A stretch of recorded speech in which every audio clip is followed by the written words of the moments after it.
United Arab Emirates में अगर आप दुबई में जाएंगे तो देखेंगे कि इंडियंस मतलब उनकी इकोनॉमी सबसे अमीर कम्युनिटी दुबई में इंडियंस की है, बिजनेसेस वाइज और अदरवाइज मैनेजमेंट में भी।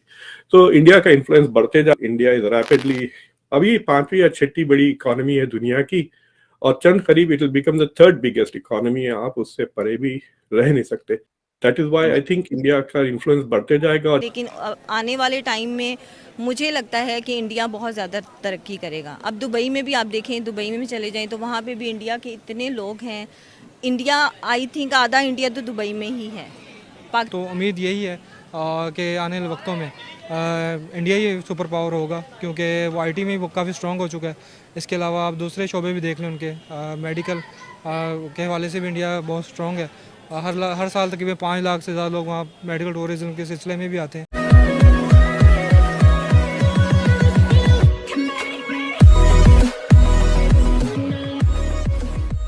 नमस्कार दोस्तों, अब तक हम ये सुनते आए थे कि अमेरिका के अंदर जो रिचेस्ट कम्युनिटी है वो इंडियन कम्युनिटी है, लेकिन सिर्फ ऐसा नहीं है, क्योंकि अमेरिका एक सुपर पावर है और इसीलिए हम ये काउंट करते हैं कि वहाँ जाकर इंडियंस ने झंडे गाड़े हैं।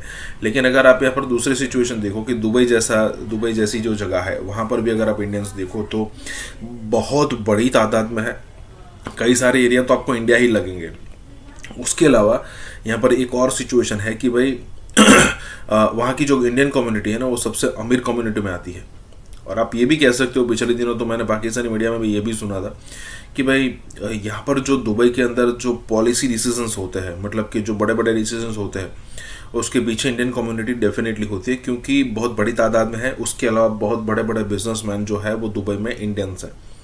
तो कहने का मतलब ये है कि यहाँ पर इसी चीज़ पर बात हो रही है कि एक तो यूएई और सऊदी जैसे कंट्रीज़ के अंदर इंडिया का इन्फ्लुएंस बढ़ रहा है, ऊपर से ऐसे ऐसे बिजनेसमैन हैं जो मान लीजिए कि एक समय पर यूएई और जो सऊदी है इंडिया से विपरीत चलने की भी ट्राई करेंगे तो नहीं हो पाएगा उनसे।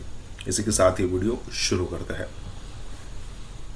क्या लगता है who is the king of Asia? Asia में हमारे तो काफ़ी कंट्रीज़ आती हैं, बट आप मुझे बताइएगा आपको क्या लगता है इंडिया, चाइना और बांग्लादेश कौन सी आने वाली हुकूमत करेगा? आने वाले ईयर्स में किसकी बादशाहत होगी? तो बांग्लादेश को आप साइड पे कर दें, क्योंकि बांग्लादेश के जो हालात ठीक हैं वक्ती तौर पर हुए हैं।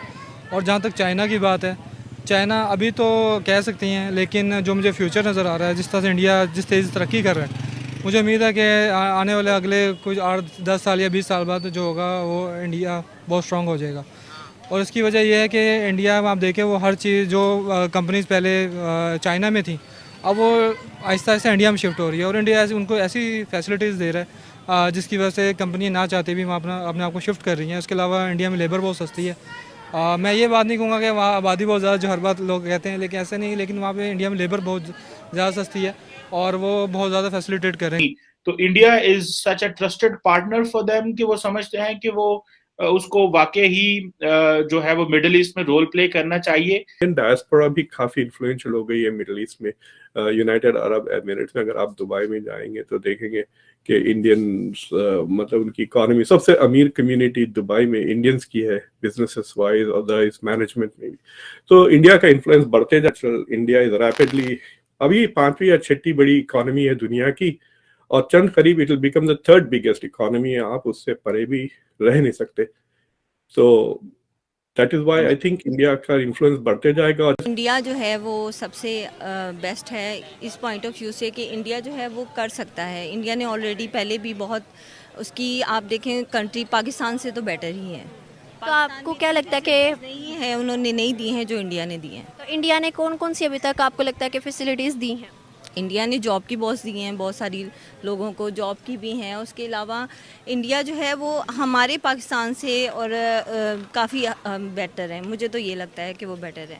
तो आपका एजुकेशन, इकोनॉमी और इन सब चीज़ों के बारे में क्या कहना है, किसकी बेहतर है? एजुकेशन देखें, मेरे खुद के बच्चे बिकन हाउस में पढ़ते हैं, मेरी बेटी न्यूलैंड्स में है, लेकिन ये है कि वो, मुझे नहीं लगता कि हमारा वहाँ का जो छोटा सा स्कूल भी है वहाँ के बच्चों की एजुकेशन बहुत अच्छी है। और जो हमारे यहाँ पे हम इतनी हाई लेवल पे भी बच्चों को पढ़ाते हैं, इतनी फीसेस देते हैं, इतना पे करते हैं, तो हमारे बच्चे आज तक इंग्लिश नहीं बोल पाए, अभी तक प्रॉपर इंग्लिश उनको नहीं आती है। और इंडिया के बच्चे जो हैं, अब आप छोटे छोटे देख लें इंग्लिश, आने वाले टाइम में मुझे लगता है कि इंडिया बहुत ज़्यादा तरक्की करेगा। अब दुबई में भी आप देखें, दुबई में भी चले जाएँ तो वहाँ पर भी इंडिया के इतने लोग हैं। इंडिया, आई थिंक आधा इंडिया तो दुबई में ही है। अब इंडिया का जो डायस्पोरा है अब अमेरिका में छा गया है, काफी उसका इन्फ्लुएंस होते जा रहा है, बढ़ते जा रहा है। मुझे लगता है कि अनकरीब कैबिनेट में भी आप देखने लगेंगे बड़े बड़े ओहदों पर इंडियन अमेरिकन। तो ये एक्नॉलेजमेंट तो अब वाइड स्प्रेड हो चुकी है, मतलब it is gone beyond the elite, media से हट करके पॉपुलर कल्चर में भी अंडरस्टैंडिंग आ गई है कि इंडिया के साथ बहुत अहम ताल्लुकात है। और अगर कमला हैरिस बन जाती है प्रेसिडेंट 2004 या 2008 में, तो you can see this will go further on. दूसरी चीज, क्वाड की बात, मिडल ईस्ट का जहां तक सवाल है, India is a big big market भाई। आप देख रहे हैं 500-600 मिलियन की मिडिल क्लास हो गई है, इट्स बिलियंस ऑफ डॉलर्स। आप और इंडिया दोनों ने पिछले 3-4 साल में रशिया के S-400 एयर डिफेंस सिस्टम्स खरीदे हैं। According to the law, America में आजकल एक लॉ पास किया गया है जिसके तहत अगर रशिया से मिलिट्री एड खरीदते हैं आप हथियार, तो आपके ऊपर सैंक्शंस लग सकते हैं, because you are in a way supporting Russia's military industry. तो टर्की पे तो सैंक्शंस लग गए, हालांकि टर्की एक नेटो एलाई है, अमेरिका का इतना पुराना दोस्त है। टर्की में अमेरिका के जो यूरोप में जो अमेरिका के न्यूक्लियर वेपन स्टेशन है वो तुर्की में है, उसके बावजूद तुर्की पे सैंक्शंस लगे। इंडिया ने भी वही हरकत की 2018 में। तुर्की ने $2.5 बिलियन के हथियार खरीदे रशिया से, इंडिया ने $5.5 बिलियन के S-400 खरीदे जो अभी डिलीवर हो गए। इंडिया के ऊपर अभी तक सैंक्शंस वगैरह उस पर नहीं लगे, so clearly national security weavers आते रहेंगे। That is an indication of the growing strength of US need for India. India की जो जरूरत है अमेरिका को, उसका आप देख सकते हैं ये नतीजा। बिल्कुल ठीक है कि ये द स्ट्रेंथ इज इंक्रीजिंग, जिसकी वजह से मामलात जो हैं वो ऑब्वियसली इंडिया का वो इन्फ्लुएंस बढ़ने की वजह से ऑब्वियसली अब वो US गवर्नमेंट के पास उस तरह की चॉइसेस जो है वो नहीं रही। सर, हम इतना जानते हैं कि उनकी गवर्नमेंट बहुत ज़्यादा अमीर है और बहुत स्ट्रॉन्ग है, मैशियत के जो उनकी पॉलिसीज़ हैं बहुत अच्छी बना रहे हैं। और जहाँ तक पॉवर्टी अगर मैं कहूँगा ये उनका इंटरनल प्रॉब्लम है, तो वो उनकी गवर्नमेंट जानती है उसने किसी कैसे हैंडल करना नहीं करना। पॉवर्टी आप जानती हैं जैसे पॉवर्टी पाकिस्तान में भी है, इंडिया में पॉवर्टी किस जगह पे नहीं है। इवन क्या जो अगर मीडिया का दूसरा रुख देख लें, अगर मीडिया का दूसरा रुख देखें तो अमेरिका में भी पॉवर्टी आपको मिल जाएगी, पॉवर्टी हर जगह पे होती है कंपनीज़ को। तो उम्मीद यही है कि आने वाले वक्तों में इंडिया ही सुपर पावर होगा, क्योंकि वो IT में वो काफ़ी स्ट्रॉन्ग हो चुका है। इसके अलावा आप दूसरे शोबे भी देख लें उनके, मेडिकल के हवाले से भी इंडिया बहुत स्ट्रॉन्ग है। हर साल तकरीबन 5 लाख से ज़्यादा लोग वहाँ मेडिकल टूरिज्म के सिलसिले में भी आते हैं। और इवन के पहले जब इंडिया और पाकिस्तान के ताल्लुकात बेहतर थे तो पाकिस्तान से भी लोग जाया करते थे लीवर ट्रांसप्लांटेशन के लिए।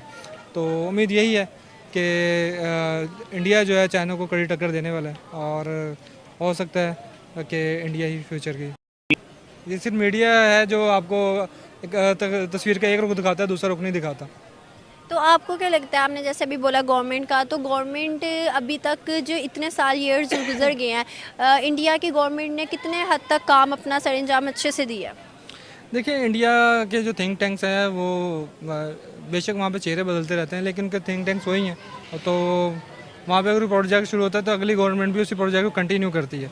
तो ये चीज़ उनके लिए शायद यही वजह है कि वो एक तसलसल के साथ जो है वो अपने प्रोजेक्ट उनके चल रहे हैं और वो स्ट्रॉन्ग होते।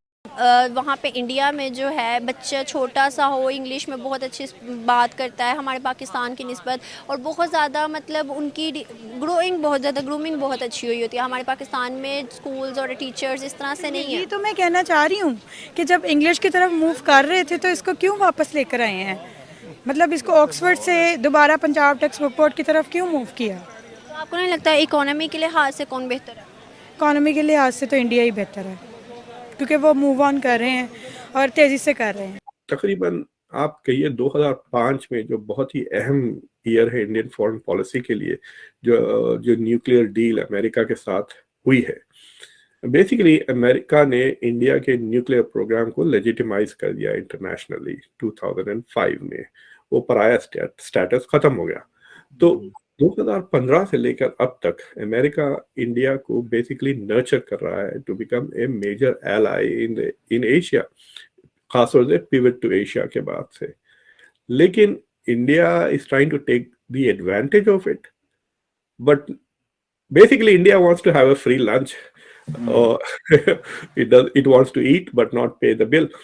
यौमी यकजहती कश्मीर के मौके पर ट्विटर ने पाकिस्तान से ताल्लुक रखने वाले 200 अकाउंट्स बगैर इंतबा के बंद कर दिए, सस्पेंड कर दिए। ये मामला क्या हुआ? ये जो अकाउंट्स बंद होते हैं ये क्यों बंद होते हैं, किस तरह का इसका प्रोसीजर होता है, और ये खासतौर पर इंडिया की तरफ से जो बंद हो रहे हैं ये क्या मामला है? देखें, दो तरह से अकाउंट्स बंद होते हैं। एक तो ये कि अगर आप प्लेटफॉर्म को मैनिपुलेट करते हैं, आप ट्विटर की पॉलिसीज़ के अगेंस्ट कोई काम करते हैं तो वो बंद करता है। दूसरा जो कश्मीर वाला इशू है, रिसेंटली पिछले 1-1.5 साल से कश्मीर पे जो अकाउंट्स पाकिस्तान में से ट्वीट कर रहे थे वो इंडिया ने बंद करवाए हैं, और ये कोई ढकी छुपी बात नहीं है। लोगों को ईमेल्स आती हैं जिसमें लिखा होता है कि आपका अकाउंट इंडिया की तरफ से लीगल नोटिस की वजह से बंद किया गया है, या आपकी ये ट्वीट रिपोर्ट की गई है, आप ये ट्वीट डिलीट करेंगे तो आप और इसमें मेंशन होता है कि इंडिया टेक्नोलॉजी एक्ट 2000 की वजह से हम आपका अकाउंट बंद कर रहे हैं या हम आपकी ये ट्वीट डिलीट कर रहे हैं। सो वो एक तो ये है कि इंडिया उसमें पाकिस्तान में हमारी प्रेजेंस बिल्कुल भी नहीं है। इंडिया में ट्विटर के ऑफिसेज भी हैं, वहाँ पे उनके रिप्रेजेंटेटिव्स भी हैं, वो एक ट्वीट रेज करते हैं और ट्विटर उस पर एक्शन ले लेता है। लेकिन पाकिस्तान में अनफॉर्चुनेटली ऐसा कोई मैकेनिज्म नहीं। पाकिस्तान के पास कोई ऐसा कोई तरीक़ाकार अब है ही नहीं कि हम ट्विटर से इंटरनेशनली कॉन्टैक्ट करें, या कोई ऐसा इदारा हो, कुछ हो कि हम बताएं उनको कि भाई ये ट्वीट है, ये प्रॉब्लम है, इसको बंद कर दें। हमारा बेसिकली हम ये नहीं कह सकते कि इंडिया ने ये ट्वीट किया तो इसको बंद कर दें, लेकिन हम एज अ कंट्री ट्विटर के साथ PTA के थ्रू रेज कर सकते हैं, और PTA इन टच भी है। फिर हमारे नेशनल IT बोर्ड के वो शबात अली शाह साहब ने लास्ट टाइम ट्विटर को ख़त भी लिखा था कि जो अकाउंट सस्पेंड हुए थे उसके बाद कुछ अकाउंट्स रीस्टोर भी किए गए, लेकिन अभी तक हमारा वो लाइजॉन वैसा इंटरेक्शन नहीं है जैसा इंडिया के साथ ट्विटर का, क्योंकि वहाँ पे लोकल ऑफिस। तो हुकूमत कोई हमारे यहाँ कोई इकदाम ले रही है कि ट्विटर के ऑफिस यहाँ पर आए, कोई प्रेजेंस हो उसकी पाकिस्तान में? काफ़ी अरसे से बहस जारी है और ट्विटर के साथ बातचीत भी पिछले 2 साल से चल रही है, लेकिन अभी तक उस पर कोई टेंजिबल इकदाम नजर नहीं आता। अच्छा, अब जो मेरा जो बुनियादी सवाल है वो ये है कि अगर आपका ट्विटर अकाउंट चल रहा है उसको सस्पेंड होने से कैसे बचाना है, और अगर वो सस्पेंड हो जाए तो वापस कैसे लेकर आना है, वो तरीका बताएं। देखें, अगर तो वो सस्पेंड हो गया है तो फिर तो आप इन्ना लिल्ला पढ़ लें, फिर वो वापस नहीं आ सकता। फिर 90% चांसेस हैं कि वो वापस नहीं आ सकता। अच्छा। और अकाउंट सस्पेंड बेसिकली 2-3 वजूहात की वजह से होते हैं। जैसे पाकिस्तान में उसमें हमारा भी कसूर है प्लेटफॉर्म के साथ साथ कि हमारे बहुत सारे लोग मल्टीपल अकाउंट चलाते रहे, बहुत सारे फेक अकाउंट चलाते रहे। ये टर्किश आप देखते हैं कि कोई खातून है ट्विटर पर, वो कहती है मैं पाकिस्तान और टर्की की दोस्ती की एम्बेसडर हूँ। नहीं तो वो तो इंडिया में भी बहुत से ऐसे अकाउंट जो पाकिस्तान को गालियां दे रहे होते हैं लेकिन होते ऑपरेट इंडिया से। क्योंकि ट्विटर के ऑफिसेज इंडिया में, तो वहां पे चीजें कंट्रोल में। पाकिस्तान में हम कोई भी गलत काम करते हैं, हमारे एक दोस्त है आप सब, उन्होंने ऑफिसेज के अकाउंट्स के लिए फ़ोन ही अलग रखा हुआ था और अपने पर्सनल अकाउंट के लिए उन्होंने फ़ोन अलग रखा हुआ है। सो हमारा जो मसला ये है कि हम मल्टीपल अकाउंट चला रहे हैं, एक ही नंबर पे, एक ही ईमेल एड्रेस पे, एक ही IP पे। जब आप ट्विटर का अकाउंट लॉगिन करते हैं तो ट्विटर आपके फ़ोन का मैक, आपका इंटरनेट, हालांकि आपके वाईफाई नेटवर्क को भी लॉक करता है कि आप वहाँ से और कितने मल्टीपल अकाउंट्स ना चलाएं। मल्टीपल अकाउंट्स एक फ़ोन से ना चलाएं, और उसके बाद जो भी उन अकाउंट्स की क्रेडेंशियल्स हैं, ईमेल्स और नंबर्स, वो अलग रखें। और जब आपका अकाउंट सस्पेंड हो जाए तो फिर आप 2-3 बार अपील करें, लेकिन उसका भी एक तरीका है कि आप अपील करने के बाद PTA को या नेशनल IT बोर्ड को अपना वो टिकट नंबर भेजे जिनके थ्रू वो ट्विटर के साथ आपका इशू रेज करेंगे। वो करते हैं, उनके पास इतना टाइम होता है या वो इतने PTA का तो मुझे कंसर्न है एक आम शहरी के लिए? PTA का तो मुझे आइडिया नहीं है, लेकिन नेशनल IT बोर्ड शबाहत साहब के थ्रू हमने कुछ अकाउंट्स अनसस्पेंड करवाए थे पिछले वक्तों में। लेकिन ट्विटर नॉर्मली बहुत सारे अकाउंट्स जो गलती से सस्पेंड होते हैं वो रिस्टोर कर देता है, लेकिन जो गलत वायलेशंस पे होते हैं सस्पेंड वो वापस। और ऐसे सारी दुनिया में होते हैं ना, इंडिया में भी तो अकाउंट्स होते हैं, इंडिया में भी सस्पेंड होते हैं, लेकिन रेशो पाकिस्तान में ज्यादा है, पाकिस्तानी ज्यादा अकाउंट्स, और उसमें एक कश्मीर वाला फैक्टर भी है कि आप कश्मीर पे बात करते हैं तो इंडिया वालों को पसंद नहीं आती तो वो बंद करवा देते हैं। उन्होंने तो हमारे सदर साहब को, आरिफ अलवी साहब को नोटिस भेजे हुए हैं ट्विटर के थ्रू के आप अपनी ट्वीट डिलीट कर दें। वो ये कि थोड़ी सी मिसकंसेप्शन शायद ये है कि ट्विटर, फेसबुक क्योंकि इंटरनेशनल कंपनीज हैं तो उसमें इंडियंस बहुत ज़्यादा हैं। ये एक कॉन्सेप्ट है, बहुत सारे लोग इस तरह की बात कर रहे हैं कि वहाँ पर इन्फ्लुएंस है। और इस पे थोड़ा सा मेरा डिफरेंट व्यू है, वो ये है कि सिलिकॉन वैली में जहाँ से ये सारे जनरेट हुए हैं कंपनीज, वहाँ पे सिर्फ एक चीज़ मैटर करती है, वो प्रॉफिट्स है। ठीक, वो हायर प्रॉफिट जहाँ पे नज़र आते हैं वो वहाँ पे इंक्लिनेशन हो जाता है। ये चीज़ ज़्यादा शायद इसलिए भी मैटर नहीं करती बिकॉज गूगल का CEO, मैं अभी इनको बता रहा था कि वो इंडियन निजात हैं, वो तो बायस जो है वो इतना ज़्यादा नहीं होता।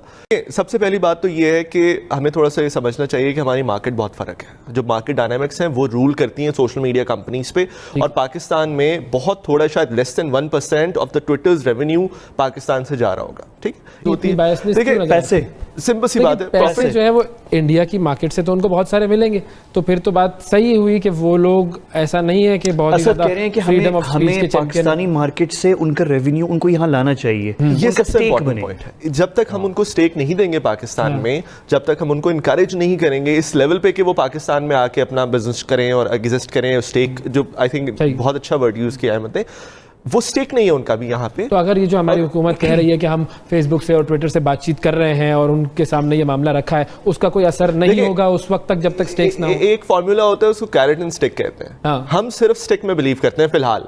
हम वो कैरेट वाले मामले पे अभी आए नहीं, हम स्टिक वाली पे बात करें। हम आपको बंद कर देंगे फेसबुक, हम आपको बंद कर देंगे ट्विटर, तो अभी हम स्टिक पे हैं। जब तक वो कैरेट और स्टिक इकट्ठी नहीं होगी ना, तब तक मामला ये ठीक मतलब ये बहुत अच्छी बात है। मैं सिर्फ ये कहूंगा कि इस पे हमें सिर्फ उनको गालियां नहीं देनी चाहिए, हमें जो है इंटाइस भी करना चाहिए कि वो जो असद ने बात की है कैरेट एंड स्टिक, कि उन्हें ये भी दिखाएं कि पाकिस्तान इज अ ग्रोइंग और है, बिल्कुल एक ग्रोइंग मार्केट है। और ये बड़ी अफसोस की बात है, ऐसा पता नहीं आपको ज़्यादा इस पे पता होगा कि मैं बड़ा हैरान हूँ, हमारे खित्ते में इंडिया में बहुत यूजर्स हैं ट्विटर के, गल्फ के अंदर गल्फ में बहुत ज़्यादा यूजर्स, बहुत ज़्यादा हैं, बिल्कुल, और लीडर्स हैं, यानी सारे लीडर्स मौजूद। हमारे यहाँ बहुत कम है अभी। मैंने experts, defence experts, military experts, उनके आर्टिकल पढ़ने के बाद ये बात अखज़ की 12 मिनट में इस्राइल और इंडिया मिलकर पाकिस्तान को तबाह बर्बाद कर किसी भी सूरत में। हालांकि हमारे पास शाहीन 3 है। अगर भारत कश्मीरियों को उनके हकूक दे दे तो हम कश्मीर पर भारत का कब्जा तस्लीम कर लेंगे। इस बयान का क्या मतलब होगा? यानी अपनी शिकस्त ही तस्लीम करना, शिकस्त ही तस्लीम करना। इजराइल जब अटैक करेगा पाकिस्तान पे तो वो तहबाला कर देगा।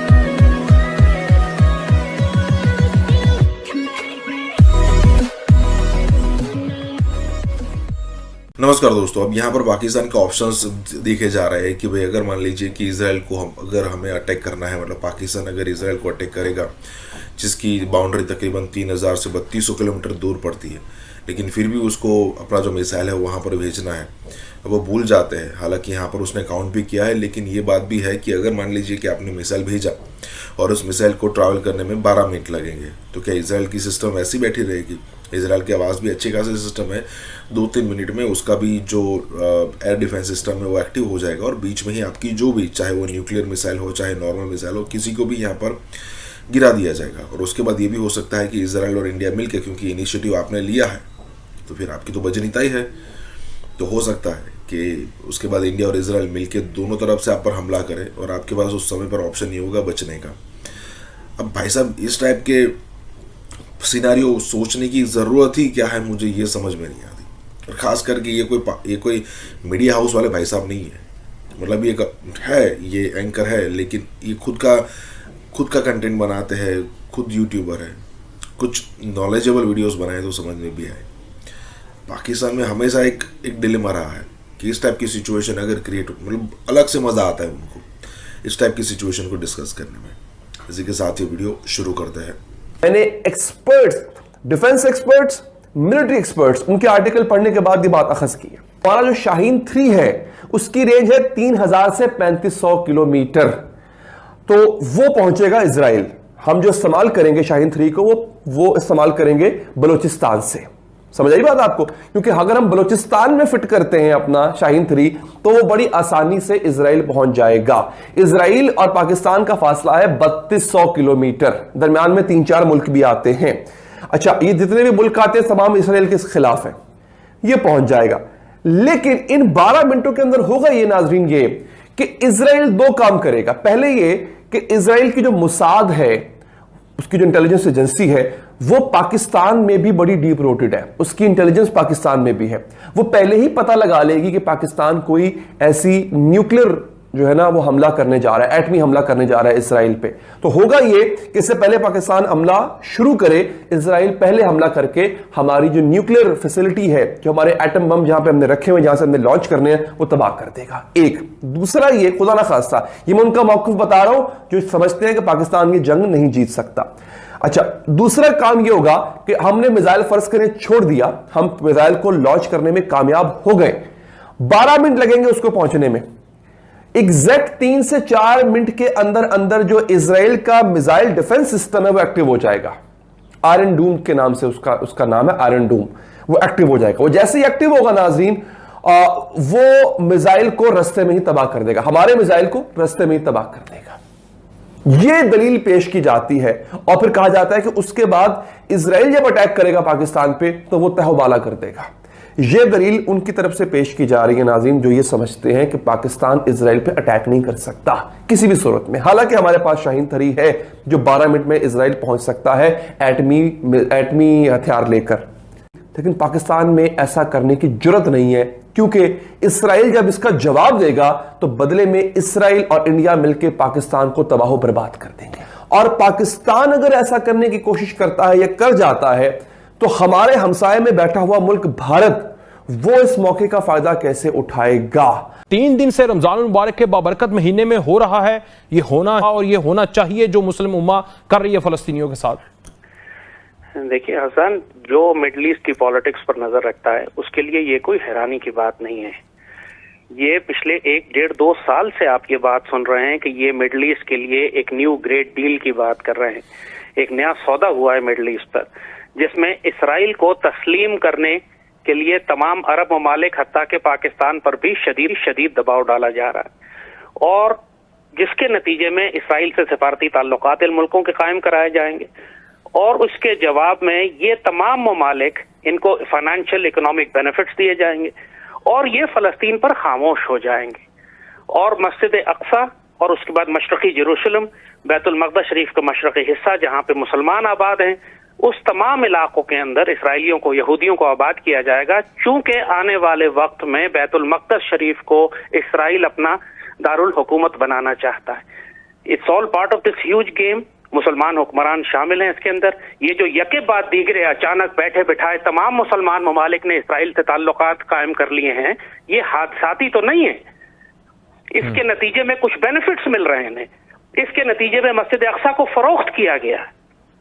तो ये एक उम्मत के जवाल का, उम्मत की गुमराही का एक ऐसा दौर है कि जिसमें इंसान सिर्फ खून के आंसू रो सकता है, क्योंकि मुसलमान हुक्मरान बिक गए।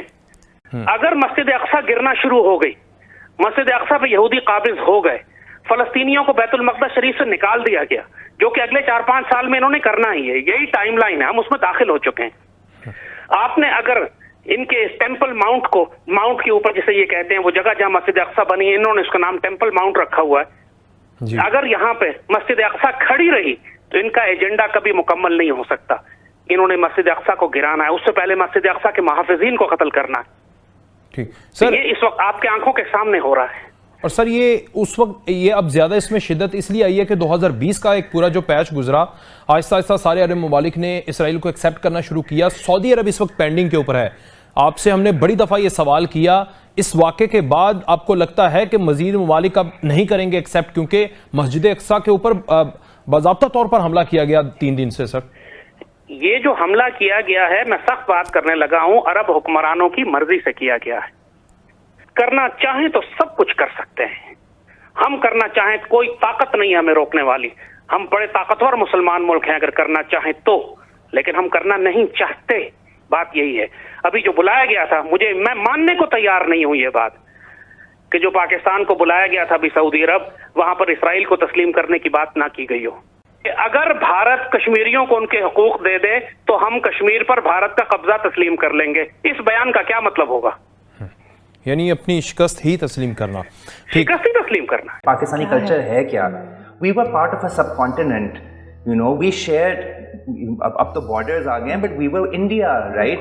सो हमारा कल्चर ईरान से तो नहीं है, हमारा कल्चर टर्की से तो नहीं है। Ertugrul is, you know, part of our history, but Bollywood is more part of our culture because we used to share that.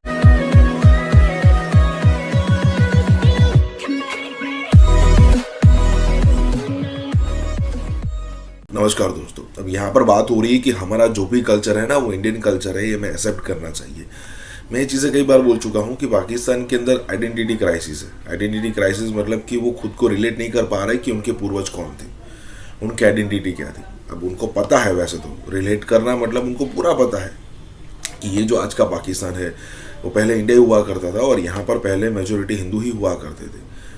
Majority तो छोड़िए, सारे हिंदू हुआ करते थे। लेकिन उसके बाद हुआ क्या, उसके बाद हम सबको पता है कि तलवार की जोर पर यहाँ पर सबको कन्वर्ट किया गया, और कन्वर्ट करने के बाद फिर ये जो आज का जो पाकिस्तान है ना, वो ज़्यादा कट्टर हो गया। मतलब वो हिंदू में से मुसलमान तो बने, लेकिन ज़्यादा खुद को साबित करने में ज़्यादा हो गए। तो अब उनको हमेशा एक चीज़ रहती है कि चाहे हम अरब के साथ हम खुद को रिलेट कर ले, चाहे टर्क्स के साथ, चाहे ईरान के साथ, इवन चाइना के साथ भी, भले फेस मैच ना करते हो, लेकिन इंडिया के साथ तो हम कभी भी खुद को मैच करेंगे ही नहीं। अब यहाँ पर यही बात हो रही है कि भाई मतलब कोई ना कोई तो होगा ना सेंसिबल बंदा जो सोचेगा ठीक है, आपने टर्की में कोई 2-4 ड्रामे देख लिए, 2-4 सीरीज देख लिए, आपने कह दिया कि भाई नहीं क्या मज़ा है, लेकिन आप मतलब और किसी कंटेंट से रिलेट नहीं कर पाएंगे आप। लेकिन इंडिया के 99% कंटेंट से आप है ना रिलेट कर पाएंगे, आपको पता चलेगा कि नहीं यहाँ कुछ ना कुछ हमें समझ में आ रहा है। यही बात हो रही है। इसी के साथ ये वीडियो शुरू करते हैं। पाकिस्तानी कल्चर है क्या? We were part of a subcontinent, you know, we shared, अब तो बॉर्डर्स आ गए हैं, but we were India, right? So हमारा कल्चर ईरान से तो नहीं है, हमारा कल्चर टर्की से तो नहीं है। Ertugrul is, you know, part of our history, but Bollywood is more part of our culture because we used to share that rather than, you know, let's say अगर आप सिर्फ सिनेमा और art की बात करें, ईरानियन सिनेमा हो गया, Turkish cinema हो गया, टर्किश टेलीविजन हो गया, उससे कई ज़्यादा तो हमारा इन्फ्लुएंस इंडिया से है। अभी भी शाहरुख खान का कोई गाना लग जाए, लता जी का कोई गाना लग जाए, उधर अभी फरीदा जी का कोई, फरीदा खानम साहिबा का कोई गाना लग जाए, वसीम अकरम की कोई बोलिंग की क्लिप चल रही हो उनके टेलीविजन, तो वो रोक के सुनते हैं और देखते हैं, और हम भी यही करते हैं। बिल्कुल। तो आपने जो आर्टिफिशियलिटी की बात की, बॉर्डर्स की, ये तो फिर सियासत है और हम इस सियासत में डूब पड़े हैं। बिल्कुल बिल्कुल। I mean at the end of the day it's all politics, right? मुझे आज तक किसी ने इस सवाल का जवाब नहीं कोई भी दे पाया कि पाकिस्तानी कल्चर है क्या। It's all politics and it's sad.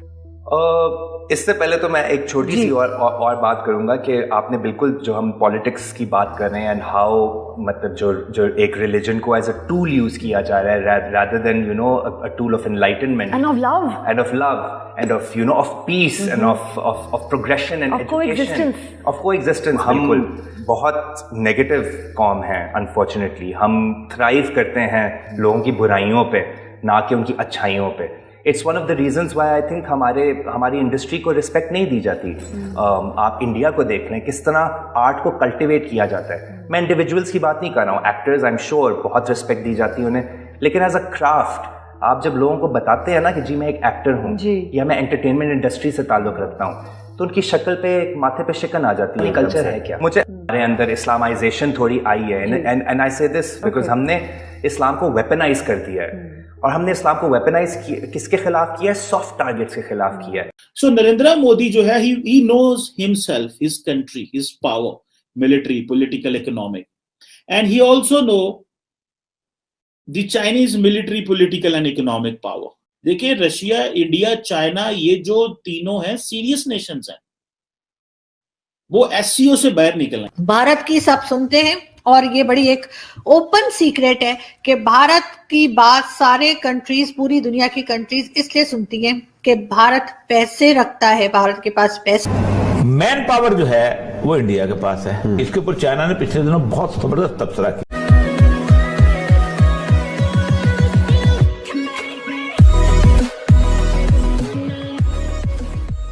नमस्कार दोस्तों, अब यहाँ पर बात हो रही है कि भारत, रशिया, चाइना बहुत सीरियस कंट्री है, और मान लीजिए कि अगर इनके बीच में कुछ प्रॉब्लम होती भी है तो वो उस टाइप की सिचुएशन अब क्रिएट नहीं होगी जो आज से 30, 40, 50 साल पहले हुआ करती थी। मतलब लड़ाइयाँ होती थी, मतलब इन तीन कंट्री में तो ठीक अच्छी सिचुएशन रहेगी। अब सबको पता है कि भाई इंडिया और चाइना के बीच में जो कॉन्फ्लिक्ट चल रहा है और एक अलग लेवल की सिचुएशन हो रही है। और सबसे बड़ी यहाँ पर देखने वाली बात यह है कि फिर भी यहाँ पर ट्रेड जो है वो 100 बिलियन, 110 बिलियन, 120 बिलियन के आसपास हमारा सालाना चाइना के साथ चलता रहता है। तो चाइना भी अफोर्ड नहीं कर पाएगा, इंडिया भी अफोर्ड नहीं कर पाएगा लड़ाई। भले ही चाइना हमको ज़्यादा बेचता है, हम थोड़ा कम बेचते हैं, थोड़ा नहीं बहुत ज़्यादा कम बेचते हैं हम, लेकिन आज नहीं तो कल इस आंकड़े को हम मैच कर जाएंगे। और जब इस टाइप का कंपटीशन हो तो हमें भी एक अलग से प्रेरणा मिलती है कि भाई इसको तो हमें, ये वैसे तो दुश्मन ही है चाइना, हमें कुछ भी करके इसको पटक नहीं देनी है। तो कहने का मतलब ये है कि चाहे वो बिजनेस रूट हो, चाहे कोई और जगह पर हो, सिवाय लड़ाई के अलावा जो भी रास्ता हमें मिलेगा हम डेफिनेटली उसको लेंगे। और कमर्ची में यहाँ पर यही बात कर रहे हैं कि रशिया, चाइना और इंडिया जो है वो सीरियस कंट्रीज़ है। इसी के साथ ये वीडियो शुरू करते हैं। ठीक है, इंडिया जिस नहज पे चल पड़ा है, जिस पोजीशन पे चल पड़ा है, जिस लेवल पे वो अपना असला खरीद रहा है, वो फ्रांस के पास जा रहा है, वो रूस के पास जा रहा है, वो इसराइल के पास जा रहा है, वो अमेरिका के पास जा रहा है, जिस लेवल पे वो जा रहा है, उनका मिलिट्री एक्सपेंडिचर हो रहा है, हमें अपने बॉर्डर्स पे मामला ठीक ही चाहिए। हम इस पोजीशन में नहीं हैं कि हमारे बॉर्डर्स पे मामला मजीद खराब हो।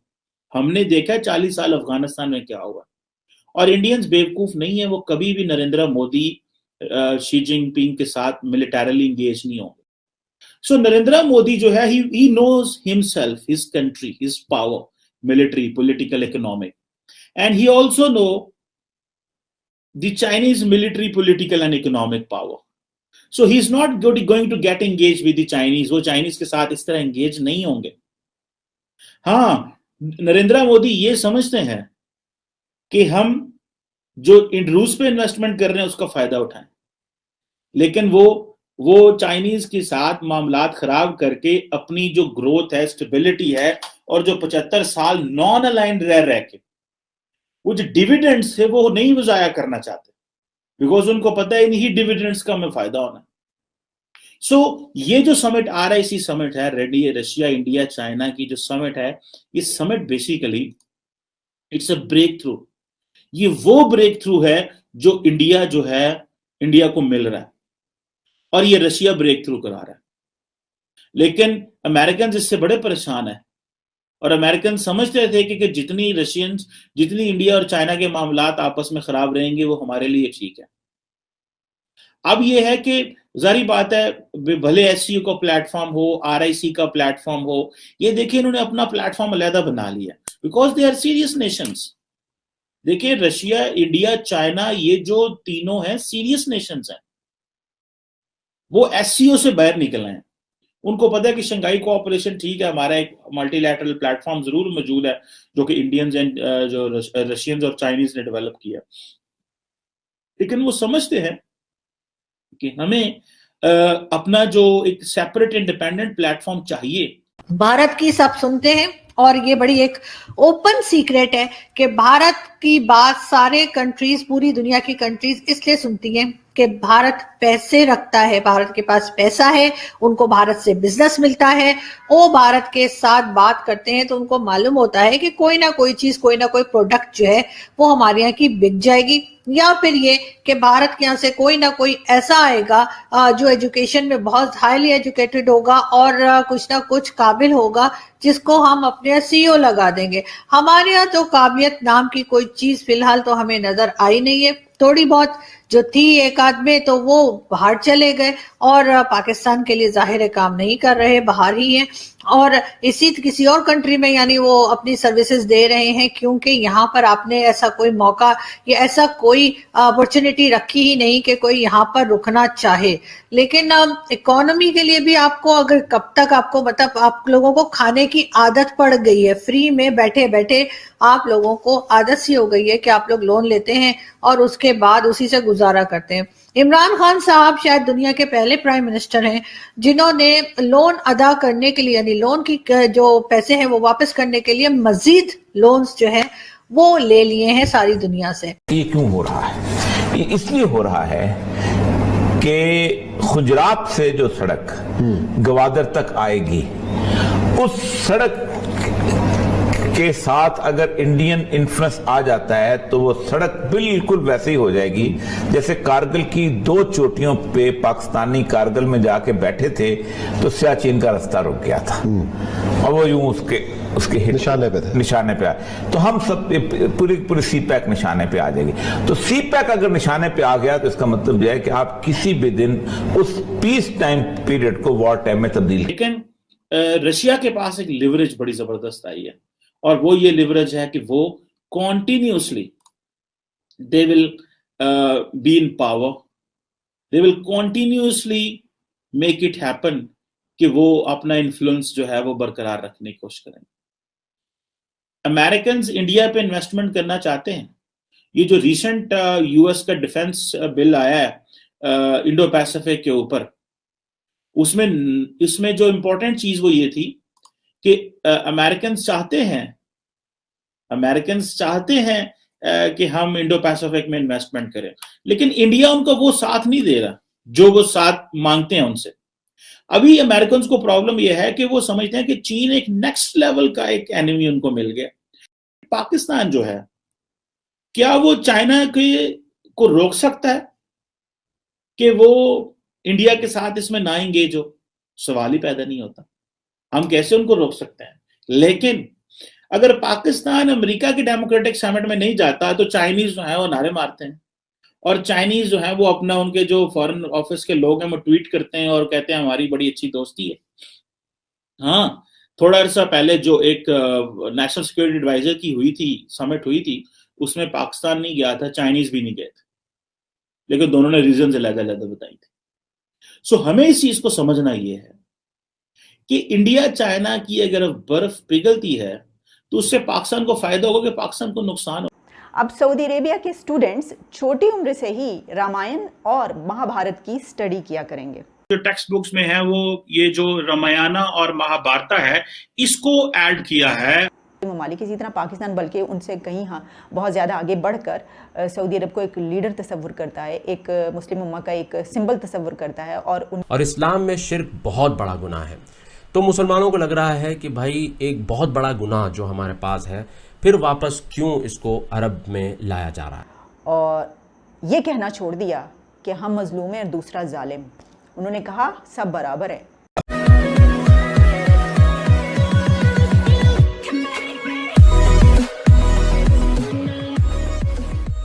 नमस्कार दोस्तों, कई महीनों पहले न्यूज़ आई थी कि भाई सऊदी अरेबिया के अंदर रामायण और महाभारत पढ़ाई जाएगी। अब ज़रा सोचिए कि जो जिनके रिलीजन में लिखा है कि भाई मूर्ति पूजा है या उसको कुफ्र कहते हैं ना, कि जो दूसरे या फिर मूर्ति को पूजते हैं या फिर दूसरे किसी को पूजते हैं।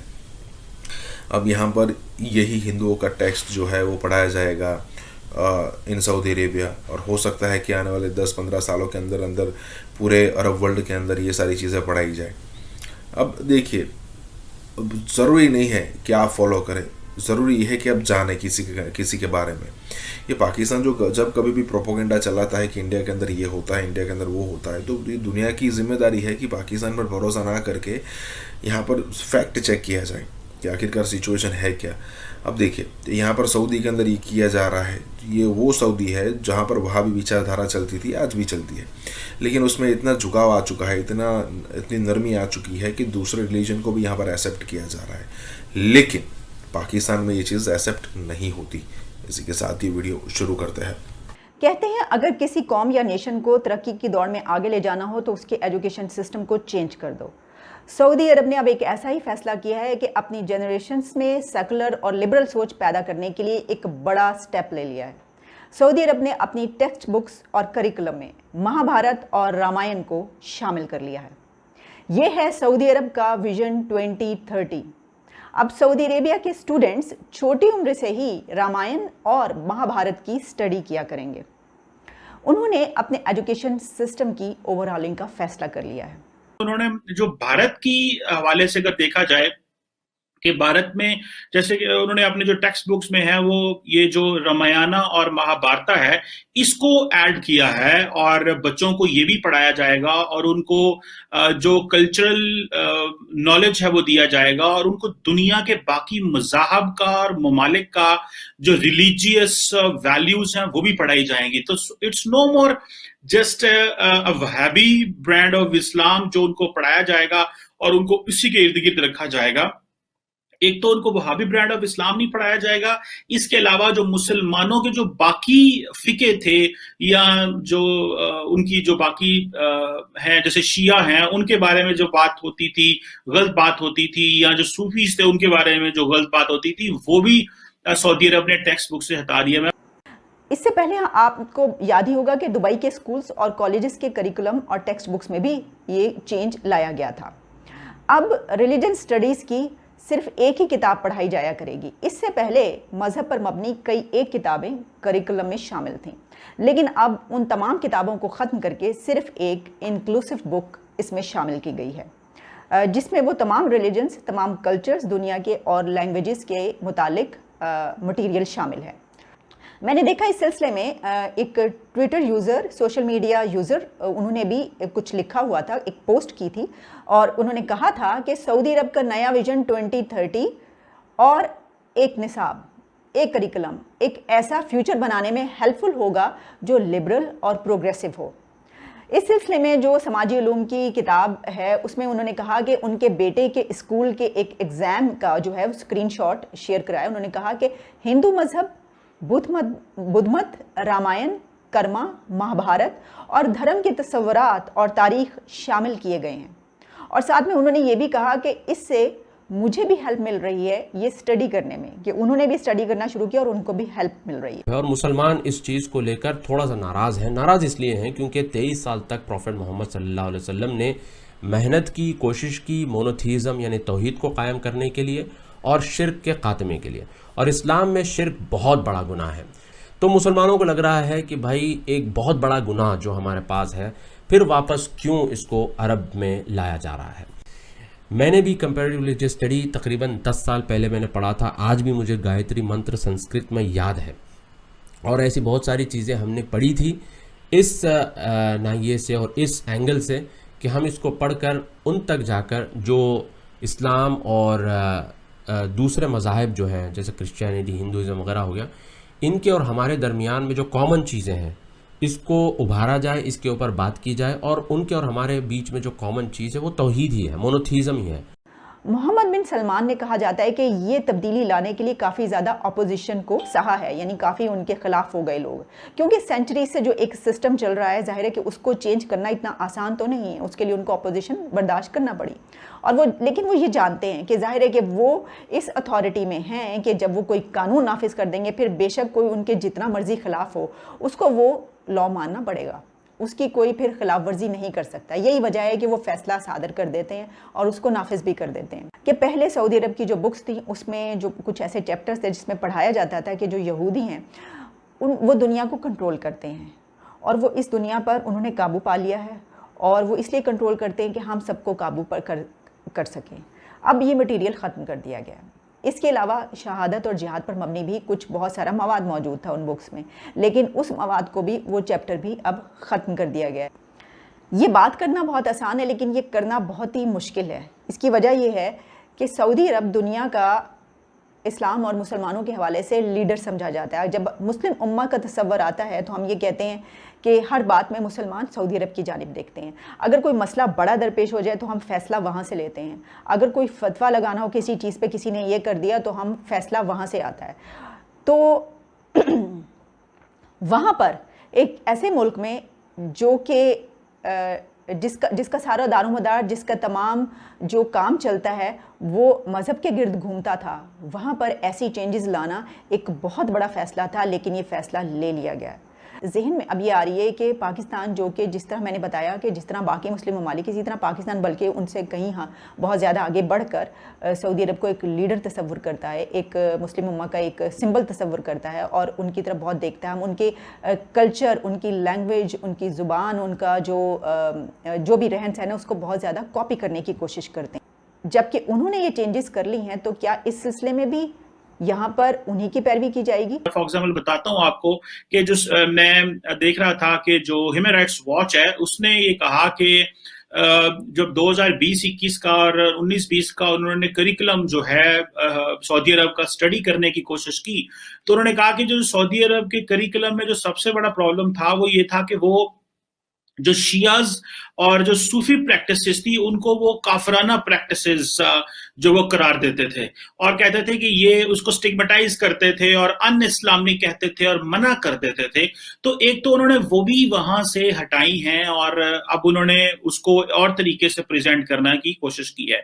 लेकिन इसके साथ साथ जो उन्होंने अहम काम किया है जो कि जो पाकिस्तान में जो हिंदू बच्चे हैं, और मैंने एक बीबीसी की रिपोर्ट भी अपने शो में चलाई थी और मैंने बताया था कि किस तरह वो जब पाकिस्तान स्टडीज पढ़ते हैं या जो सोशल स्टडीज पढ़ते हैं तो उनको उनके बारे में उन किताबों में क्या लिखा हुआ है, उनके बारे में जो उन किताबों में लिखा हुआ है वो उनको बड़ी तकलीफ होती है। और हमें भी उसके जो प्रोजेक्ट चलता है कि नहीं, हमें सिर्फ मुसलमान है, हमने हिंदू के बारे नहीं पढ़ना, ईसाई के बारे नहीं पढ़ना, यहूदी के बारे नहीं पढ़ना, कहीं हम हिंदू ना हो जाएं, कहीं सिख ना हो जाएं। अब सऊदी अरेबिया के स्टूडेंट्स छोटी उम्र से ही रामायण और महाभारत की स्टडी किया करेंगे। जो टेक्स्ट बुक्स में है वो ये जो रामायण और महाभारत है इसको ऐड किया है। ममालिक इसी तरह पाकिस्तान बल्कि उनसे कहीं बहुत ज़्यादा आगे बढ़कर सऊदी अरब को एक लीडर तस्वुर करता है, एक मुस्लिम उम्मा का एक सिंबल तस्वुर करता है। और इस्लाम में शिर्क बहुत बड़ा गुनाह है। तो मुसलमानों को लग रहा है कि भाई एक बहुत बड़ा गुनाह जो हमारे पास है, फिर वापस क्यों इसको अरब में लाया जा रहा है। और ये कहना छोड़ दिया कि हम मजलूम हैं और दूसरा जालिम। उन्होंने कहा सब बराबर है।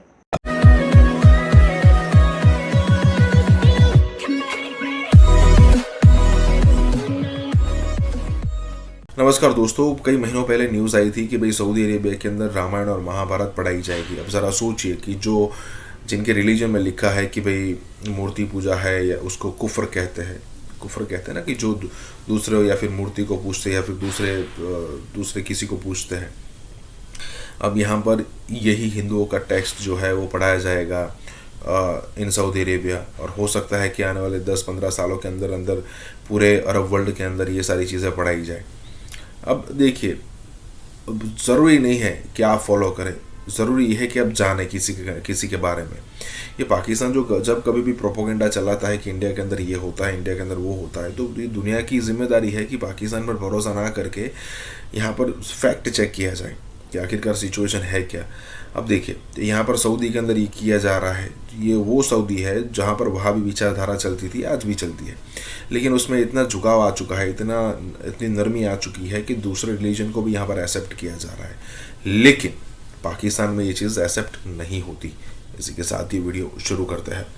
कहते हैं अगर किसी कौम या नेशन को तरक्की की दौड़ में आगे ले जाना हो तो उसके एजुकेशन सिस्टम को चेंज कर दो। सऊदी अरब ने अब एक ऐसा ही फैसला किया है कि अपनी जनरेशन्स में सेकुलर और लिबरल सोच पैदा करने के लिए एक बड़ा स्टेप ले लिया है। सऊदी अरब ने अपनी टेक्स्ट बुक्स और करिकुलम में महाभारत और रामायण को शामिल कर लिया है। ये है सऊदी अरब का विजन 2030।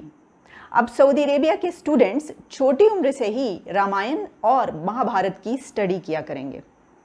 उन्होंने अपने एजुकेशन सिस्टम की ओवरऑलिंग का फैसला कर लिया है। उन्होंने जो भारत की हवाले से अगर देखा जाए कि भारत में जैसे कि उन्होंने अपने जो टेक्स्ट बुक्स में है वो ये जो रामायण और महाभारत है इसको ऐड किया है, और बच्चों को ये भी पढ़ाया जाएगा और उनको जो कल्चरल नॉलेज है वो दिया जाएगा, और उनको दुनिया के बाकी मज़ाहब का और ममालिक का जो रिलीजियस वैल्यूज हैं वो भी पढ़ाई जाएंगी। तो it's no more just a Wahhabi brand of Islam जो उनको पढ़ाया जाएगा और उनको इसी के इर्द गिर्द रखा जाएगा। एक तो उनको वहाबी ब्रांड ऑफ इस्लाम नहीं पढ़ाया जाएगा, इसके अलावा जो मुसलमानों के जो बाकी फिके थे या जो उनकी जो बाकी हैं जैसे शिया हैं उनके बारे में जो बात होती थी, गलत बात होती थी, या जो सूफीज थे उनके बारे में जो गलत बात होती थी, वो भी सऊदी अरब ने टेक्स्ट बुक से हटा दिया। इससे पहले आपको याद ही होगा कि दुबई के स्कूल्स और कॉलेजेस के करिकुलम और टेक्स्ट बुक्स में भी ये चेंज लाया गया था।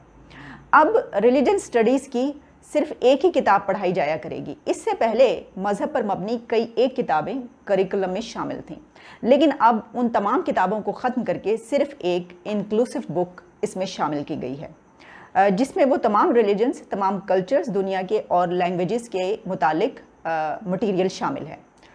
मैंने देखा इस सिलसिले में एक Twitter user, social media user, उन्होंने भी कुछ लिखा हुआ था, एक पोस्ट की थी, और उन्होंने कहा था कि सऊदी अरब का नया विजन 2030 और एक निसाब, एक करिकुलम, एक ऐसा फ्यूचर बनाने में हेल्पफुल होगा जो लिबरल और प्रोग्रेसिव हो। इस सिलसिले में जो समाजी उलूम की किताब है उसमें उन्होंने कहा कि उनके बेटे के स्कूल के एक एग्ज़ाम का जो है स्क्रीनशॉट शेयर कराया। उन्होंने कहा कि हिंदू मज़हब, बुद्ध मत, रामायण, कर्मा, महाभारत और धर्म के तस्वुरात और तारीख शामिल किए गए हैं, और साथ में उन्होंने ये भी कहा कि इससे मुझे भी हेल्प मिल रही है ये स्टडी करने में, कि उन्होंने भी स्टडी करना शुरू किया और उनको भी हेल्प मिल रही है। और मुसलमान इस चीज़ को लेकर थोड़ा सा नाराज़ हैं। नाराज़ इसलिए हैं क्योंकि 23 साल तक प्रॉफेट मोहम्मद सल्लल्लाहु अलैहि वसल्लम ने मेहनत की, कोशिश की मोनोथीज़म यानी तौहीद को कायम करने के लिए और शिर्क के खात्मे के लिए, और इस्लाम में शिर्क बहुत बड़ा गुनाह है। तो मुसलमानों को लग रहा है कि भाई एक बहुत बड़ा गुनाह जो हमारे पास है, फिर वापस क्यों इसको अरब में लाया जा रहा है। मैंने भी कंपैरेटिव रिलीजियस स्टडी तकरीबन 10 साल पहले मैंने पढ़ा था, आज भी मुझे गायत्री मंत्र संस्कृत में याद है, और ऐसी बहुत सारी चीज़ें हमने पढ़ी थी इस नाहिए से और इस एंगल से कि हम इसको पढ़कर उन तक जाकर जो इस्लाम और दूसरे मज़ाहिब जो हैं जैसे क्रिश्चियनिटी, हिंदुज़म वगैरह हो गया, इनके और हमारे दरमियान में जो कॉमन चीज़ें हैं इसको उभारा जाए, इसके ऊपर बात की जाए, और उनके और हमारे बीच में जो कॉमन चीज़ है वो तौहीद ही है, मोनोथीज़म ही है। मोहम्मद बिन सलमान ने कहा जाता है कि ये तब्दीली लाने के लिए काफ़ी ज़्यादा अपोजिशन को सहा है, यानी काफ़ी उनके खिलाफ हो गए लोग, क्योंकि सेंचुरी से जो एक सिस्टम चल रहा है, जाहिर है कि उसको चेंज करना इतना आसान तो नहीं है, उसके लिए उनको अपोजिशन बर्दाश्त करना पड़ी। और वो लेकिन वो ये जानते हैं कि जाहिर है कि वो इस अथॉरिटी में हैं कि जब वो कोई कानून नाफिज कर देंगे, फिर बेशक कोई उनके जितना मर्जी खिलाफ हो उसको वो लॉ मानना पड़ेगा, उसकी कोई फिर खिलाफ वर्जी नहीं कर सकता। यही वजह है कि वो फैसला सादर कर देते हैं और उसको नाफिज भी कर देते हैं। कि पहले सऊदी अरब की जो बुक्स थी उसमें जो कुछ ऐसे चैप्टर्स थे जिसमें पढ़ाया जाता था कि जो यहूदी हैं वो दुनिया को कंट्रोल करते हैं, और वो इस दुनिया पर उन्होंने काबू पा लिया है, और वो इसलिए कंट्रोल करते हैं कि हम सबको काबू पर कर सकें। अब ये मटीरियल ख़त्म कर दिया गया। इसके अलावा शहादत और जिहाद पर मबनी भी कुछ बहुत सारा मवाद मौजूद था उन बुक्स में, लेकिन उस मवाद को भी, वो चैप्टर भी अब ख़त्म कर दिया गया है। ये बात करना बहुत आसान है, लेकिन ये करना बहुत ही मुश्किल है। इसकी वजह यह है कि सऊदी अरब दुनिया का इस्लाम और मुसलमानों के हवाले से लीडर समझा जाता है। जब मुस्लिम उम्मा का तस्वर आता है तो हम ये कहते हैं कि हर बात में मुसलमान सऊदी अरब की जानिब देखते हैं। अगर कोई मसला बड़ा दरपेश हो जाए तो हम फ़ैसला वहाँ से लेते हैं। अगर कोई फतवा लगाना हो किसी चीज़ पे, किसी ने ये कर दिया, तो हम फैसला वहाँ से आता है। तो वहाँ पर एक ऐसे मुल्क में जो कि जिसका सारा दारोमदार, जिसका तमाम जो काम चलता है वो मज़हब के गिर्द घूमता था, वहाँ पर ऐसी चेंजेस लाना एक बहुत बड़ा फ़ैसला था, लेकिन ये फ़ैसला ले लिया गया।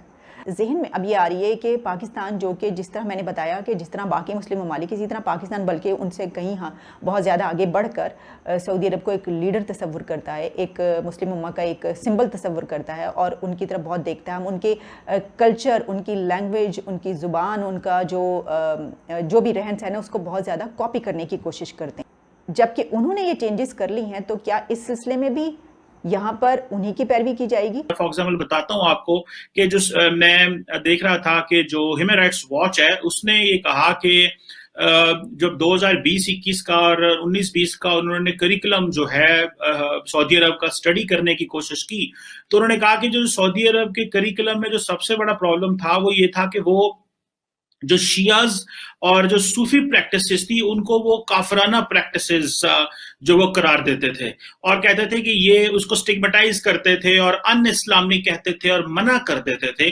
तो एक तो उन्होंने वो भी वहां से हटाई हैं और अब उन्होंने उसको और तरीके से प्रेजेंट करने की कोशिश की है।